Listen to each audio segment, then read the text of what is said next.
Welcome to the Free Library of Philadelphia Online. I'm Laura Kovacs, and I'm pleased to be here. Dr. Yaba Blay is a scholar activist, public speaker, and cultural consultant whose work and scholarship centers on the lived experiences of Black women and girls, with a particular focus on identity, body politics, and beauty practices. She has launched a number of viral media campaigns, produced the CNN documentary, Who is Black in America? And her work has appeared in publications such as the New York Times, Essence, and EBONY. In One Drop, she questions conventional perceptions of Blackness in order to create and understand a more diverse worldwide community. This evening, she'll be joined in conversation with Imani Perry. Dr. Perry is the Hughes Rogers Professor of African American Studies at Princeton and the author of 6 books, most recently the award-winning titles Breathe, A Letter to My Sons, and Looking for Lorraine, The Radiant and Radical Life of Lorraine Hansberry. And now the screen is all yours. Welcome. Thank you all for joining us for what I know will be a great conversation. And of course, Imani, thank you so much for being here with me. Before we get to start our chat, I want to give a brief presentation. I know a number of you have probably joined some of the other conversations I've been in, so this might be repetitive for you, but I do think it's important to share some background information and some context before we jump into a conversation. So I'm going to go ahead and share my screen and get started. Okay, so this is the cover of my book, One Drop, Shifting the Lens on Race. The book focuses on Black racial identity and skin color politics, and in many ways, it represents a conversation about Blackness and considers questions of who's Black, who cares, who's not, and why. Rather than to tell you the specific details of the book, because of course, if you haven't already, you're going to purchase your own copy from our own local Uncle Bobby's. But for now, I just want to give you some context to understand how it is I chose to do this work and why. Generally speaking, my work, scholarship, and practice center on the lived experiences of Black people, capital B. And for me, Black represents a global identity. Not only a global identity, but a political one that not only reflects race, but also culture. And within my work on Blackness, I have focused my attention on colorism and skin color politics. Pretty straightforward, right? Well, flashback to 2010, I was on a panel with this woman, Rosa Clemente, hip hop activist, community organizer in 2018, Green Party vice presidential candidate. And we were on a panel together at the Caribbean Cultural Center. The topic was colorism throughout the diaspora. And for as well versed and as learned as I thought myself to be on global Black identities, I found myself distracted each and every time she self identified as, quote, a Black Puerto Rican woman from the South Bronx, end quote. I mean, yes, I know Puerto Ricans. I know Puerto Ricans are of some African descent, but I, at the time, did not know any Puerto Ricans who claimed Blackness at the forefront of their identities. Where I grew up, there wasn't a large Latinx community, and there certainly wasn't a large Afro-Latinx community. You see, I grew up, Black as I am, in New Orleans, Louisiana, a city that has a long history of color consciousness, color-coded society. There, you're either Black, white, or Creole. And in my experience, folks who had the privilege of identifying as Creole did. And in my experience, or rather my opinion, they were just saying that they were Creole, so they didn't have to say that they were Black. In my experience, many Creoles rejected Blackness. In my experience, many Creoles rejected me. I remember not being invited to the birthday party of one of my very best friends in elementary school because she said, her mama said I was too Black. I also remember as an adult not being invited to an adult colleague's wedding for the very same reason. So as far as I was concerned, Creoles didn't want to be Black and didn't have to be. And so anytime I encountered one or anyone who even looked like one, I already knew who they were or who they weren't, or so I thought. But in meeting Rosa, I started questioning a lot. I started rethinking what I thought I knew, not only about folks who looked a particular way, but about Blackness in general. And so I embarked on this project as I wanted to investigate what I was then calling the other side of Blackness. I interviewed over 70 people representing 25 different countries and countries of origin, ranging in age from 21 to 103 years old. 58 of them are included in the book. The book not only features short narratives, which I wrote based upon our interviews, but it also includes a portrait of each of the contributors.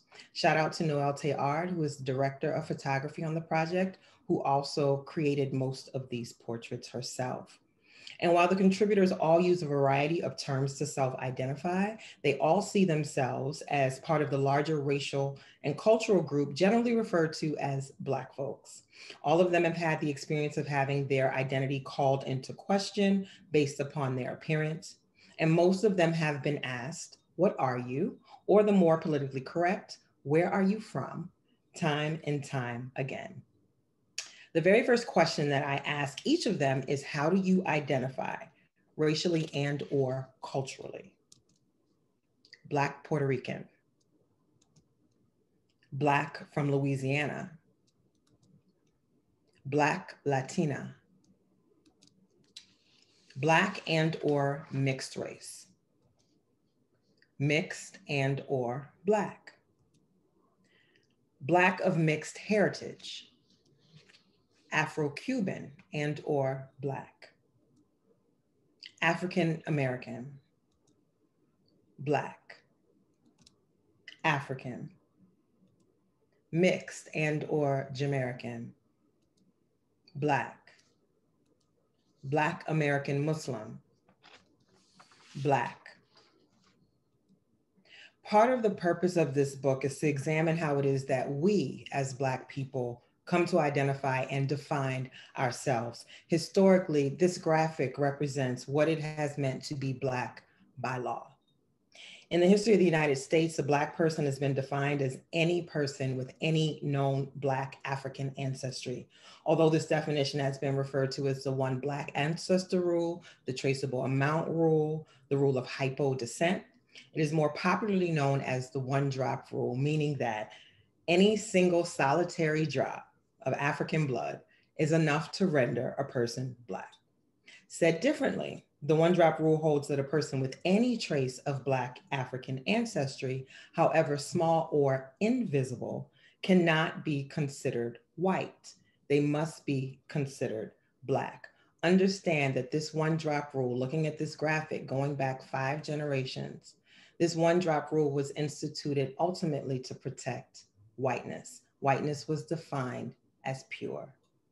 You should know that no other ethnic group is defined or counted according to the one drop rule. You should also know that the one drop rule is characteristically American, meaning that in no other nation or society does this rule have applicability or even make any bit of sense. In fact, in many places for a person of African descent, any one drop of anything else is enough to render them something else. In the introduction of the book, I map out the history of how it is that the United States came to adopt such a specific and seemingly quantitative definition of Black identity.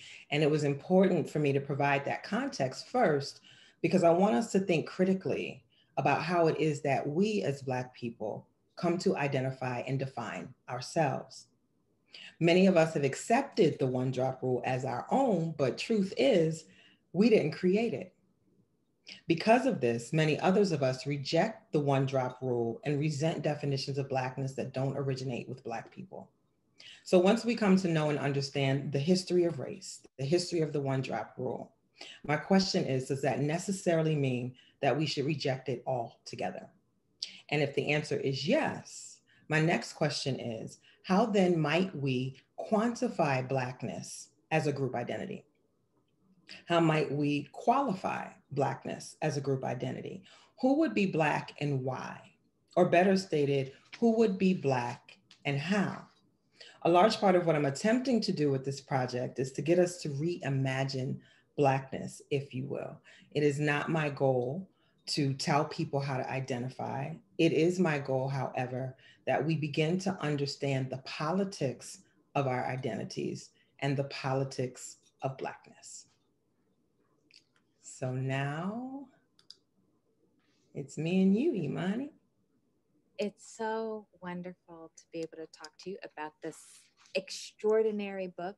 Um, and, one of the things, and you just said it, that I love about it is that you both have this set of absolutely beautiful photographs and narratives, but you historicize the construction of race. You're attentive to the processes of self identification and self description. And I was wondering if, you could talk about, this project begins in 2010 formally, although you had many prior years of thinking about race and racialization. Um, and it strikes me, and I wonder if you agree, that just over the past decade, these conversations about who counts as Black have begun to shift. I can't tell if it's necessarily generational. Is it because of the expanded cultures of Blackness in the United States?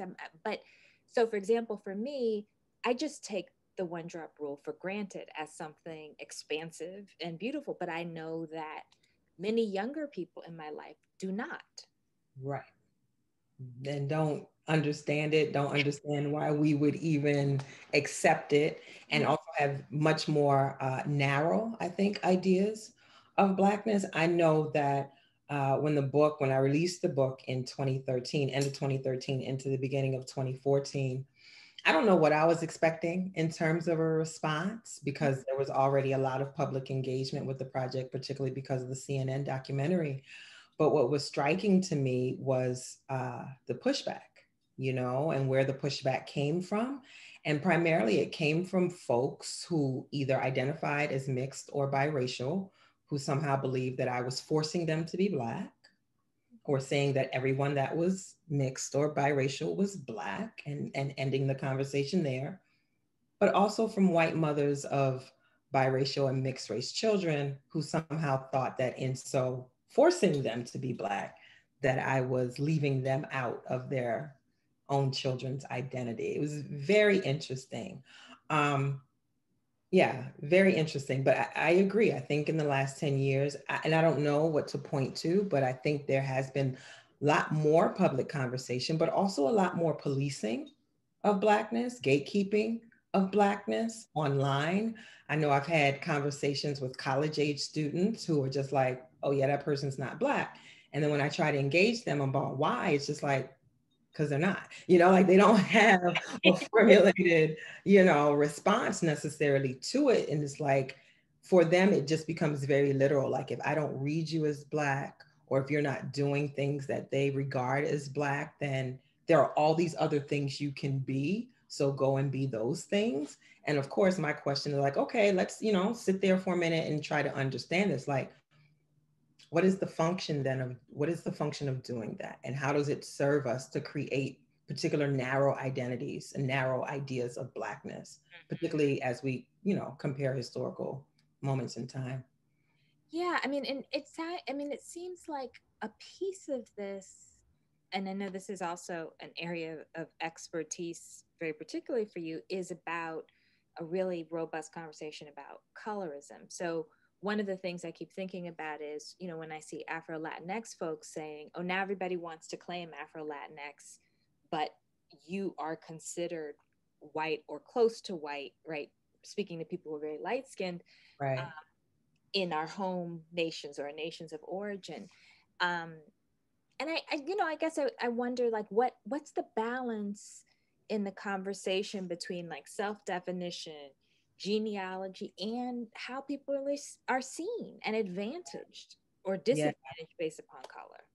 It's so nuanced, complicated, layered, which makes it exciting to me to like talk about, because I don't think any of us should take a position like this is the answer, right? So even for me, revisiting this project X amount of years later, I knew for certain that one area that I wanted to dig into and seek insight was that the Afro Latinx identity, because I'm not Afro Latinx, right? and recognizing, as you said, that in the public sphere, in the public conversation, there is so much more gatekeeping and policing and conversation about who's being considered Afro-Latinx, and why. And so interesting enough, I just had a conversation, I posted it on my Instagram last week, with 3 women, part of an organization called Radio Caña Negra, and they do specific work on anti-Blackness in Latin America, right? And so it was a very eye-opening conversation for me because, again, centering myself, when I started on this project, when I encountered Rosa and then came to be connected with so many other people who identified as Afro-Latinx or Black, it was eye-opening and affirming to me somehow because of my lived experience as a dark-skinned woman in New Orleans. I was used to people rejecting Blackness. I was used to people who had the opportunity to identify as something else, choosing something else, right? So this is the first time I'm meeting folks who could claim another identity. They're like, no, I'm Black. That was dope to me. I'm like, yes, where y'all at, right? I'm ready to talk to all of y'all. And so in speaking with these sisters, what became very clear is that what is a Latinx identity? Because where they are from, there's no Afro anything. The word is negra, they're Black, right? That Afro-Latinx identity, not that it is an American creation, but it's something that is more, I want to say, pronounced, right, in the American context. But for them, there aren't these questions of who's who in the home country, because we have very similar racial politics around that hierarchy of white and Black and then folks in between, right? But then also for them, the question is, this Afro-Latinx identity for a lot of people seems to be a choice, that you have the ability, right, to navigate and float as a choice. You can be Afro-Latinx in the American context, but you can go to home country and be something else. And that for folks who are Black, we don't have those kinds of choices, right? So why do you choose it in one context and allow it to kind of slide, in another? The idea that J-Lo can identify as Afro-Latinx based upon what? A DNA test? Is it about the blood or is it about the lived experience? Right? So when we have these questions about identity, yes, we should all be able to come up with our own identity. Tiger said he's Cablinasian, but how many other Cablinasians are there, Tiger? Right? And do the police care when they stop you? Or are you Black? Right? And so again, it's this question, this dance between, who am I? Is it about who I am? Is it about who others say I am? How I'm perceived? Is it about how I live? Like all of these questions of how we come to identify ourselves, which again is interesting to me. And I like diving into the conversations just to push us to think about it. Because like you, for those of us who are recognizably Black, when have we ever been asked to define Blackness? It's a given. So now to be pushed to have a conversation to define it, it's challenging, but for me, it's challenging in a good way. That's beautifully stated. And, one of the things that the many things that I love is that about your work in this book and generally is that there's this kind of intimacy and attentiveness to the emotional registers of identity. Also, you really talk about political Blackness, right? That it's not, that it is something that affects your experience, your encounters, your self-conception, but it's also a social and political reality. And I think in some ways you have this unique intersection of experiences, right? Ghanaian American, New Orleans, right? Studying in the first African American Studies doctoral program in the country, working at HBCUs and PWIs. And so I guess one of the things that I want to ask you, because you have all of these vantage points, is what is it that people don't get? And I mean both Black people and the larger society. Like, what is the thing that you try to open up for people that seems to be like a roadblock or multiple things to understanding the complexity of Blackness? Yeah, I think there are a lot of things, I always say I'm probably too Black for my own good, but I'm definitely in a space where I want folks to understand Blackness as a broad identity, as a global identity, um, understand the nuances of it. But in my experience, again, from teaching in Africana studies and Black studies, but then also having positions on college campuses in the multicultural diversity, inclusion, equity, belonging realm.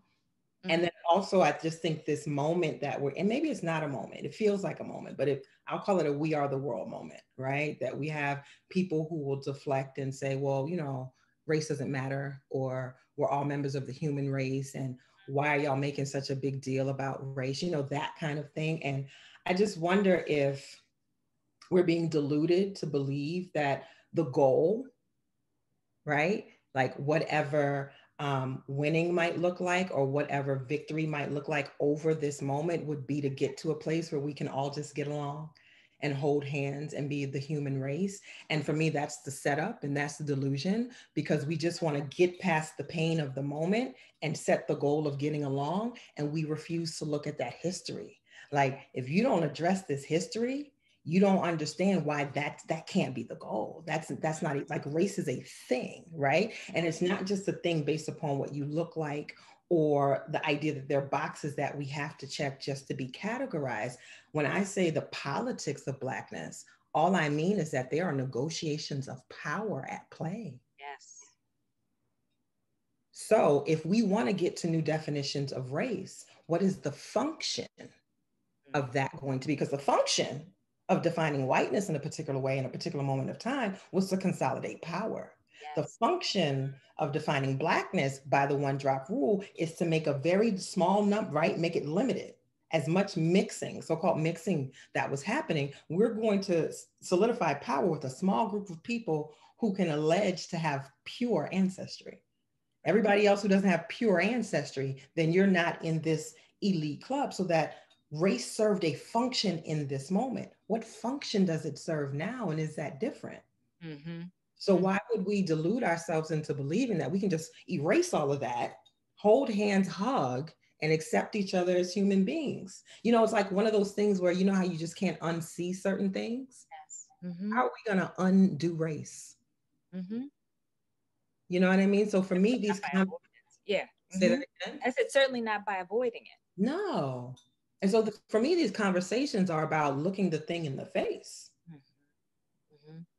you know, dealing with what it is, so that perhaps we can have a better understanding, and therefore maybe, I don't know, set different expectations. Like, yes, in theory, I think for us, right, a goal is to do away with oppression, do away with racism, do away with white supremacy. Is it going to happen in our lifetime, Imani? Let's not set ourselves up. But that doesn't mean we don't chip away. We don't keep chipping away at it, right? But we got to call the thing what it is first and foremost. Truth teller. You are. I want to encourage people to ask questions, and I want to. I'm looking through the questions that have already been asked, and one of them, which I'm going to modify just a little bit, but it's about Meghan Markle, the Duke and Duchess of Sussex. And it's an interesting case because this is a kind of transnational, like imperial history dynamic for thinking about Blackness and this controversies around the, the crown and Blackness. And so, so the question is about the one drop rule there, but I think is more broad, is also about how you make sense of what that is. I feel like it's a wonderful example, right? Because it says to me, again, no different than another moment in history, how invested people are in whiteness being pure. Yes. Right? Particularly now we're going to add royalty to the mix. Right? So, in a lot of ways, Meghan could likely pass in some situations, right? If we didn't know that her mama was Black, right? Many of us would say, well, she's probably mixed with something, but in some instances, people who may not have that kind of acute racial lens might see her potentially as a white woman, right? But the minute we know So again, it's not what you look like. The minute we know that your blood is mixed with the thing that we've been oppressing for so long, the thing that we've been saying is so much different than us for so long, because within the ideology of white supremacy, it's not just about colors, white and black. It's about what whiteness and blackness have represented. Yes. Whiteness has represented humanity and civilization. Blackness has been projected as barbaric, right? Closer to animals. These are all things that were said and written to justify our enslavement and oppression, because we weren't even seen as human beings. So when we get this one drop rule, the idea is that drop of blackness somehow taints your whiteness and makes you less civilized. How much more royal? You know what I'm saying? Like, what's one drop of blackness going to do to your royalty? So to me, it's an example that's screaming in our faces how invested we are in particular ideas of whiteness and blackness, how important it is. So again, it's not just what you look like. It's not even about your ability to fit in. Mm-hmm. It's people still looking at blood. Still to make some determination about your value, and whether or not she deserves to wear the crown. And let's not talk about all the single white women she probably pissed off because she snagged she snagged the Duke. Right. Okay, so there's a question that's also about kind of biological determinism, like in different contexts. So about sort of what is, the question is framed as how thinking about like the Nazis determining this question of who is Jewish, and I think can be abstracted to like other examples, genocidal examples. And I guess the way I would ask the question is sort of what distinguishes, or modify the question a little bit, but what distinguishes how the one drop rule operates, I guess, in Black life, right? Not just in terms of how it is applied to people, but how it is lived for us historically, because you began by not completely dismissing it, right? Which I think is what we do with most kind of biological determinism, but something different happened for us, right? Yes, I think it's historically talking about people who didn't have choice, enslaved and oppressed people who were given their identities. Again, before our ancestors got on boats or before they were colonized in the home country, they had their own identities. They had their own names for themselves. Getting to a space where you're oppressed and enslaved, all of that identity is conflated, right? And flattened into whatever it is the colonizer or the enslaver calls you. They called us Negro. They called us colored. They called us Black, right? We had to take that on. They gave us a rule that said that mixing would produce more of us. What could we do about it? What could we do about it? And so I think for so many of us, again, we don't question the one drop rule. It's just been our lived experience. It's also where we get mama's baby, papa's maybe, because the one drop rule, right, changed the system. Whereas in Europe, patrilineal people, the child takes the status of the father. Insert this historical moment, this rule.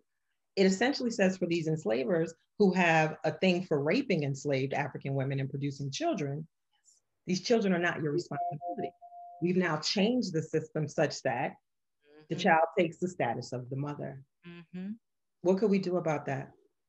It's such an important point, because I think it's a key to the history that I think very few people contemplate, right?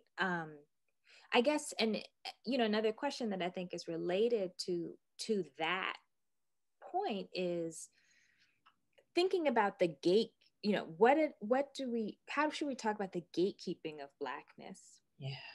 And I mean that not just in terms of, color, but also with the more recent, collection of people who are claiming Blackness who have no known Black African origin or identities, or have fictionally constructed these personal histories. Right. Yeah. Yeah, I know you're talking about Rachel Dolezal. Yes. And a whole group of other professors, and then there's Yeah. professors too, right? Yeah, but yes. Right. But and it brings up, I tried to stay out of the conversation before because it just seemed so ridiculous. Didn't want to give her any more attention. She's still getting attention, for her own issues, because they are issues.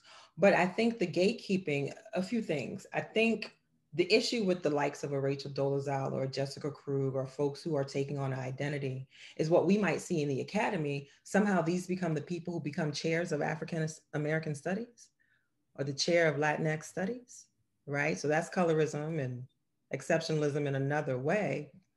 But just, in theory, that you have the choice, again, choice. You have the option to choose an identity, but you do it in a way that actually takes the opportunity from actual living, real life Black people. Right? But again, insert colorism, because then the question becomes for the broader public, which Blackness are you most comfortable with? Right. Yes. So again, when we're in the space of diversity, inclusion, equity, and belonging, and white folks want a checklist on how not to get in trouble, and you're being told that you have to create a diverse environment, and you only think about diverse as other, okay, you see, I need a Black, well, you're Black, works for me. Because again, the thing we have to understand about our physical presentation of race, for some folks, just being Black is a threat. That's just being Black, requires that folks confront their own stuff, right? And so if you don't have to bring your dark Black self in my face, but maybe I can forget about it. But if you, Rachel, or you, Jessica, you say you're Black, I get credit for you being Black, we're good. I love that, because it flips another question that was asked, which is about, so do we ask people with diversity, equity, inclusion about their identities? And instead you point to, what does it mean if they're, even when you try to racially diversify, you avoid people who are browner than a paper bag, right? But that's something that needs to be addressed. So there's two questions. I'm gonna put them together, right? One is, how does DNA test fit into this conversation, with the DNA testing? And then a related question is, think about the shift in the 1930 census, in which, as I said, the official instructions told the census takers to treat people with any known Negro ancestry as Negro, right? Which I think you've discussed, but it is interesting. Like, you see these people who in the earlier census are defined as mulatto, and then in 1930 as Negro, and so I guess it's sort of all the what people are trying to think about is, what about the intersection between this idea of measuring biology versus the visual. So again, when we come to, when we start to think about Blackness as a political identity, as a lived identity, right? The kinds of questions we have about what is Blackness go above and beyond DNA and blood, if we recognize it as a lived experience, perhaps, right? So, people bring in the kinds of, so many people now are doing their ancestry, .com and 23andMe, and coming to discover, what their genetic origins are. But if you've lived your life in a particular way for X amount of years, and then as an adult, you take a test and it tells you that you have 20% African ancestry, are you ready to claim a Black identity? What would that mean? So I think there's value in DNA, right? But again, because of all of this nuance and all of these changings over time, you bring up the census, for example, what changes in your lived experience in that time, particularly when we're at the height of passing, right? If somebody was allowed to be mulatto, and now here you come telling them they're Negro, their life is going to change, right? Or think of Imitation of Life. If you getting away with being white and somebody sees a little kink in your hair and says, no, actually you're Negro, your life is going to change, right? In this moment, is your life going, like, you're not required to change, if that makes sense. It's just more information that you have. And so when we sit in this moment and have these questions about what is Blackness, we have to go beyond biology, I think. Mm-hmm. Oh yeah, it's interesting. You know, one of the other folks asked about blood quantum with indigenous people, and of course, you know, we can't prescribe what groups not our own use to define themselves. Right. But there is that point about experience is still relevant, right? Because there are plenty of Black people who are members of Indian nations who don't, right? Like, um, and what does that mean? What does that mean? Yeah. Yeah, beyond the blood, what does that mean? Right. And when we start blurring these lines, I think the thing that I caution about is that, particularly as we talk about white supremacy as an institution and an ideology, and many of us, regardless of our color and ethnicity and background, also being agents of white supremacy, right? Also living by way of white supremacist ideology, something makes me like, it's something prickly there, that if we're willing to change identity based upon blood, you can claim a quote unquote Native identity and have very problematic ideations about who Native American folk are. Absolutely. Or Black folk or whomever, right? Again, like it's not just enough about the blood. And even for those of us, again, recognizably Black, some of us are also invested in white supremacy. Deeply. Right? In terms of how we regard one another. So, you know, all your kinfolk, not all your skin folk, not your kinfolk, like what you look like can't also be enough. And that's what I'm trying to get us. And again, I don't have the answers. I'm just saying, wouldn't this be an interesting conversation for us to start thinking about? What is our investment in Blackness and for what purpose? Yeah. Well, see, but and I think you're shifting the questions being asked in some sense becomes, at least for me, an answer, right? Because you just, it's very easy to ask the wrong questions about Blackness and race, right? So it's really profound. I want to read this question in full because it's a complex one. Okay. So she says, I do feel that sometimes conversations about Blackness are American centric. This idea of Afro Latinx for me is very much an American creation. As a Haitian woman, it's hard to sometimes to communicate to Americans the importance of culture. I'm foremost Haitian and Black second. However, in the US, I'm compelled to refer to myself as African Americans. African American. Yes, agreed, right? I recognize that. And again, when the construct of race is out of our control, when people are seeking political correctness, right? The language that they use may not reflect our identities. And again, if Blackness is a global identity, understand how many people's identities are conflated. Yes. Right. When you put African American next to the box. Though I am technically African American, right. My parents are not. Yes, right. Now, Black, they can check if we understand Black to be a broader political identity under which Ghanaian would fall. Yes. Right? That's reaching better than African American, right? Or I still laugh when I see forms that say Caucasian. How many white people are Caucasian? Right. That is a very small area zone so it's a question I should research. How did we come to start referring to white people as Caucasian? Does it sound better? You know what I mean? Does it sound more, I don't know, something? The identity was created as white. It was white. It was white. It wasn't European anything, which is why over time that box has shifted. Right? Because Jews haven't always been white. Italians haven't always been white. North Africans haven't always been white. They're white right now. You know, and so I agree with what the person who asked the question is saying, because culture is so, again, because in this context, many of us have bought into the idea that we are a minority. We're a minority in this country. We are not a minority in the world, right? Understanding Blackness as a global identity, so many cultures across the world can fit into the idea of a Black political identity. But culturally, we can be connected.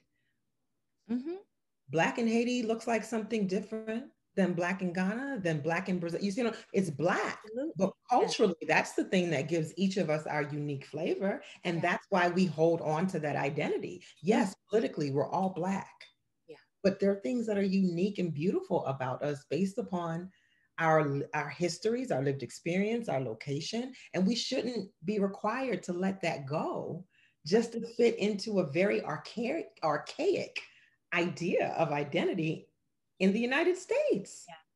And you know what that makes me think of is how, of all groups of non-white people in this country, Black, there's no space in the census still, even though they keep talking about it, for ethnicity, right? So after this, well, after the second generation, there's no tracing, Right. right? And that strikes me as part of the limitation of the way in which Blackness is constructed by those in power, right? So what you say about the reimagining of political Blackness as Right. having this complexity to it, actually really does strike at the heart of the, you know, the way white supremacy is at the has been definitive in how we ascribe race in this country. Because as you're speaking, Imani, it makes me think of, like, if we're thinking of what we're talking about ultimately is research, right? We are gathering data. We're talking about the census, right? We're gathering quantitative data, right? And so when we construct research, when we design research, we know what it is we're ultimately seeking to find, and or what we hope the numbers will tell us. Mm-hmm. But when you say there's still no room for ethnicity, do they care about ethnicity? Right. Is that what they're trying to measure? No, right? This is why I say we have to get out of this delusion of we are the world.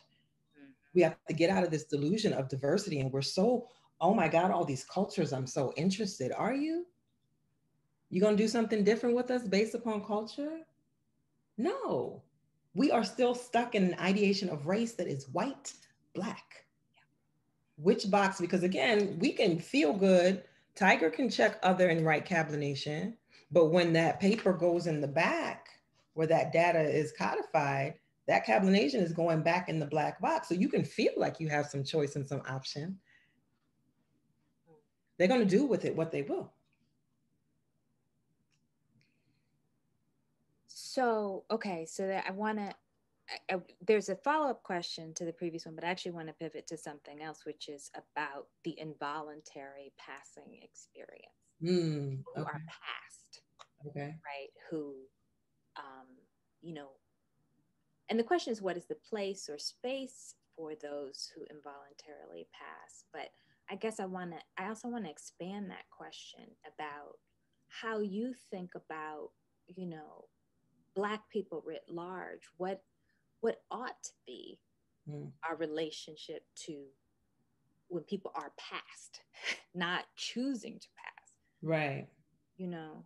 I'm not sure. I feel like I need to sit with that for a minute. It makes me think about everyone who's in the book. Lots of folks who are in the book, right? That are saying, hey, like, I'm not saying that I'm white. I'm not trying to be seen as anything other than what I am. But unless I'm walking around with a sign or, you know, a sticker on my shirt, how would people know? For some people, it's a very hurtful experience. For some people, they accept it for what it is and they live it's more about how they live their life, right? So and I think developmentally, we go through phases, all of us. Like, I feel like I'm a different person in relationship to my Blackness when I started this project than I am now. You know what I mean? Like, I've had enough arguments and enough fights to know that I'm not arguing with people about identity. If you say you mix, you biracial, have fun. You say you Black, that's cool. You know what I mean? Like, and not to be dismissive of it, but just to say, like, you can't force anybody to take on an identity if they're invested, you know, in another one. So, like, again, when I think about Blackness in the political realm, when I think about it in historical moments, again, thinking about the history of colorism, thinking about the hard color lines that were drawn, how many of our Black leaders, right, could have passed, chose not to fight for the cause, or may have passed so that they could for the cause. You know what I mean? So, like, and it's not my experience, so I hope it doesn't sound like I'm dismissing it and saying it's not important. But when we think from a political standpoint, there could be some usefulness to that. And I mean, the book does a beautiful job of being sensitive to the complexity of that experience, right? What does it mean to be ascribed identities that aren't yours, to be non-recognized by people who you consider part of your community, right? To be, I mean, and I guess that's part of what I wanted to say in response to some of the questions as well, because there are questions about, well, that people are asking about, what about the street race, the race that you're treated on the street? What about the fact that Black means something different in various places, right? That I think that part of what happens is people actually want a definitive answer to a thing that does not have definitive answers, right? Yeah, because that would make things so much simpler. Right. Right. I mean, I think this, and again, it's not to dismiss any of these. These are all realities. Like street race is real. Mm-hmm. How were you seen and how were you received on the street? You know? But also I don't know if it can be that simple. So for example, many people in the book, their street race might be other, if not white, right? But what does their lived experience, meaning like familial experience, like if your family lives in a particular, that's why it's questions of like bigger than what you look like, bigger than the DNA, like what is your lived experience of Blackness? So imagine having a lived experience of Blackness only to be told out in the world that you're not. We would be talking about them if they erased their Blackness to just take the whiteness. Absolutely. So again, I don't know what we want. I don't know how else to say it. Yeah. And do we know? I don't think we know what we want. Right? Because what we want is to be free of white supremacy, but right. Because I think often that seems so elusive, then we have these other things we do about loyalty and membership, but really that's the heart of it. And I think ultimately for me, it's not to simplify it as much as it's to complicate it, and to say that I don't have the answers. I don't know that we have the answers as we are, but that it's going to take work to start even moving towards answers, that we have to have the conversations and ask the questions, because for a lot of folks, these are questions that we've never had to consider in conversation or otherwise, particularly if we're not learning about race or thinking or being forced to think critically about race. Why would we even think about these things? We would keep it simple. What is your street race? How are you seen? That is what you are and who you are. And for me, having this experience in talking with all of the contributors, I know that it's not that simple. And because it's not my experience, right? I had to somehow, pull back and allow their stories to lead, to get to some level of understanding. I think there's so much to learn from that, right? Because we have a habit of, and we do this, what is a police and what is Black. We do it in a funny way, culturally and stuff, but to actually look at Black experiences different than our own seems to be something that is imperative, especially right now.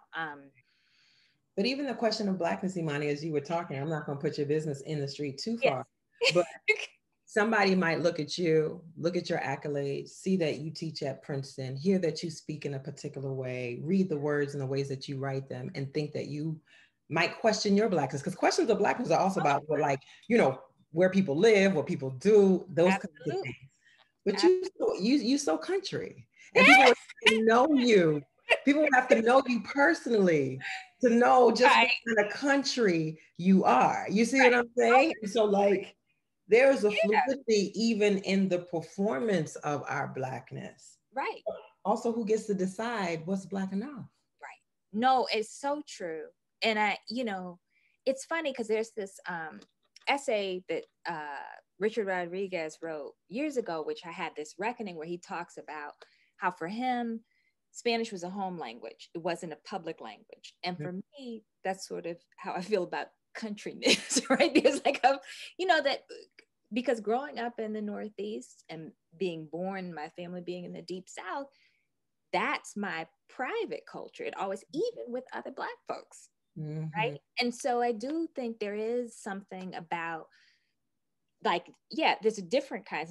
It's not a physical passing, but it is a code switching and a distancing between myself and the public. And I think that's such an important point, so I have this question though related to that I think you will enjoy, which is when, because someone asked, well, why does Blackness have to be defined by being harassed by the police or mistreated or all those sorts of things? Right. It doesn't, not exclusively, but we can't ignore that that's also a reality.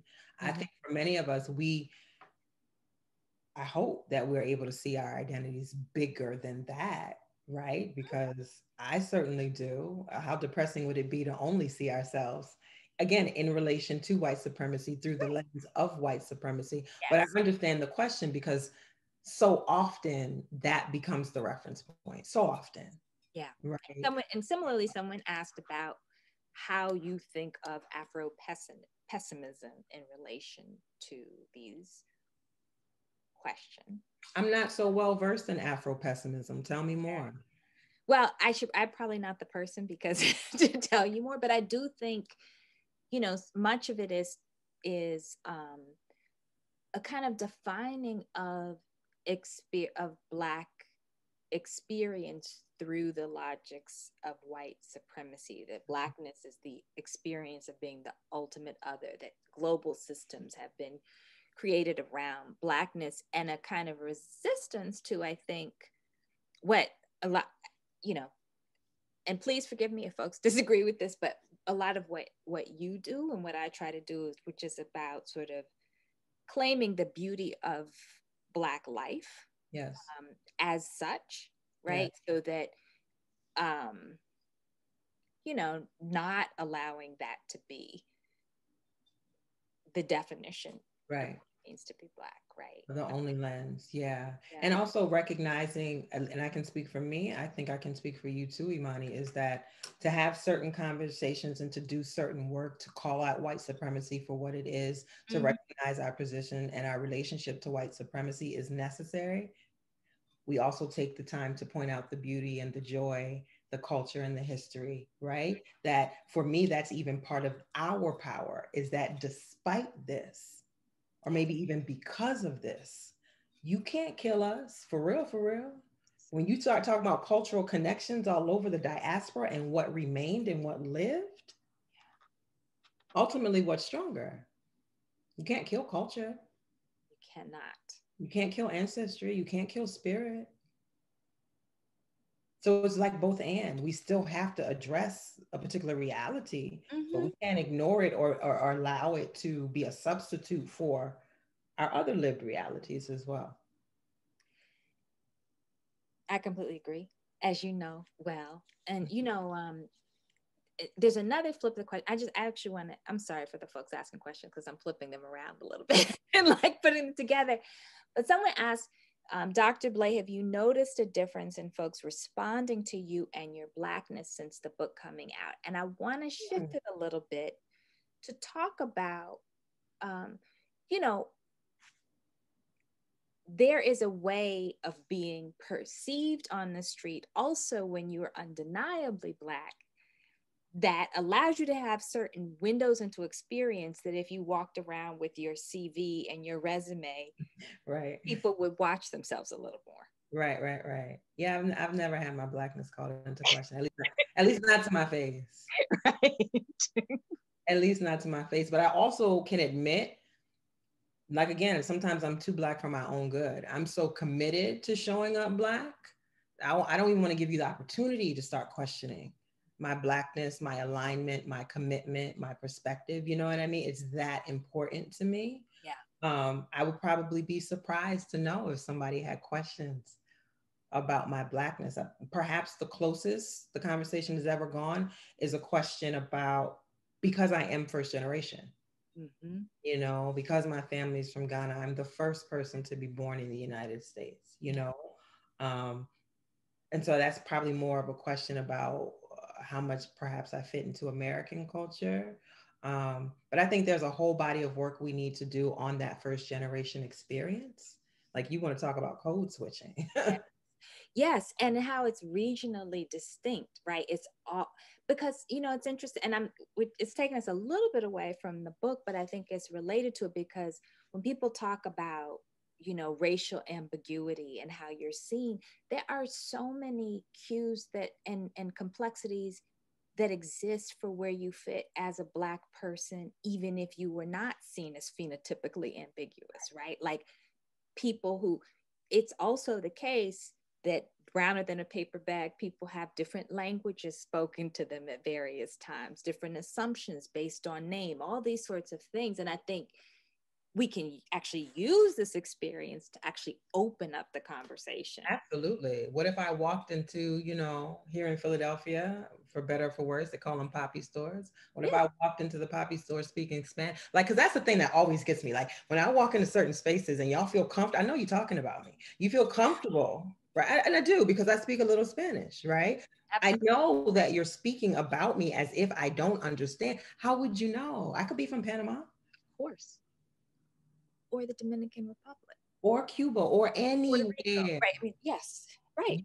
So, in that moment, you don't know my background. When I think of so many folks that I've grown up with, when I think of, I'm going to forget the brother's name or I'm going to butcher it. It's an artist, a rapper from Houston. He's dope. Tobe. Oh, Ngwiwe, yes. Nigerian American. Amazing. If it wasn't for his name or for him telling us so, he a regular Houston boy. He regular Texas. You see what I'm saying? Like, so again, that dance. And I'm sure when he gets to his mama's house, he knows how to eat his fufu with his hands. You know what I'm saying? Yes. And so, yeah. It's funny. I'm gonna let you finish with, final thoughts, but I just thought about this experience of being with my best friend who is Haitian American in the Dominican Republic, and being on the beach and having, people speak Creole to her, and then ask her, well, is she, referring to me, is she okay? Because we get the most racism from dark-skinned Dominicans. Oh, wow. Right. So that, like, there wasn't a question about my Blackness, but about the way the idea of race acts as a proxy for difference. Right. So like, so it was really a kind of profound moment because we draw all these, and that, and I don't mean to pick on Dominicans in that instance. I think we all do that in our various national contexts, make these hierarchies. Sure. Within Blackness, and they're not just color, right? Sure. But I don't want to pick on Dominicans either, because I think they get picked on quite enough. Yes. But I do think it's important to contextualize why that was a wow moment for me, right?